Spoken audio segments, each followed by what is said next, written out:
السلام عليكم ورحمة الله تعالى وبركاته، والصلاة والسلام على سيدنا محمد وعلى آله وصحبه أجمعين. مرحبا بكم أحبائي الأعزاء في هذه الحلقة الجديدة تاع اليوم. كيف ما عودتكم دائما وصفات طبيعية وصحية وغير مكلفة. هذه الوصفة هذه تاع اليوم خاصة بالناس اللي عندهم النحافة، يعني بغاو يزيدوا في الوزن ديالهم بشكل طبيعي وبدون تكاليف. هذه الوصفة هذه المكون الوحيد اللي غنحتاجو فيها وهو الحمص. كيف ما كتشاهدوا الحمص الجاف كاع الناس كيعرفوه.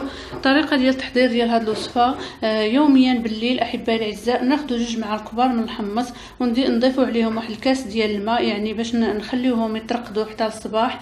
نضيفوا كاس ديال الماء ونخليوه حتى ليله كامله، وفي الصباح باذن الله ناخذ هذاك الحمص ديالنا ونعملوه في الخلاط الكهربائي ونضيفوا عليه واحد 2 معالق كبار من حليب البودره اولا الحليب السائل اللي متواجد عندكم. غادي تاخذوا هذا الحمص بالماء ديالو، يعني الماء ديالو ما تستغناوش عليه. قبل ما ترقدوا هذا الحمص يا ريت انكم تغسلوه وديروا الماء نقي ديال اللي تستعملوه في الشرب، هو باش ترقدوا هذا الحمص هذه ليله كامله.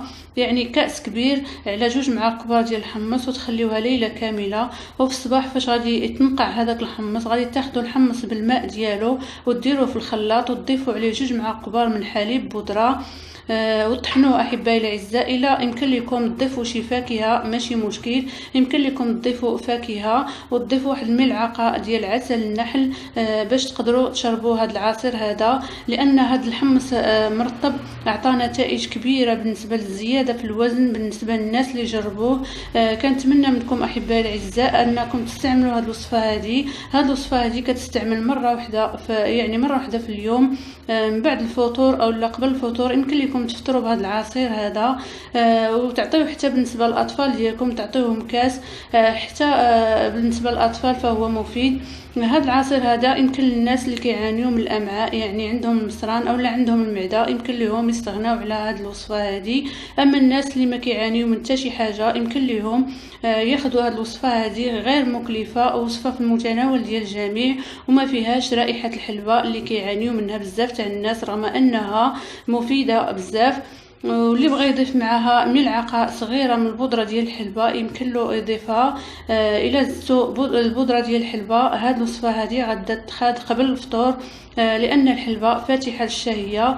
اما الا ما زدتوش فيها الحلبه يمكن لكم تاخذوها مع الفطور او بعد الفطور على شكل عصير باي نوع ديال الفاكهه او مع الحليب بوحدو مع ملعقه صغيره من عسل النحل. كنتمنى منكم احبائي الاعزاء انكم تجربوا هذه الوصفه هذه يوميا لمده شهر، غادي تحصلوا على نتيجه جميله بزاف.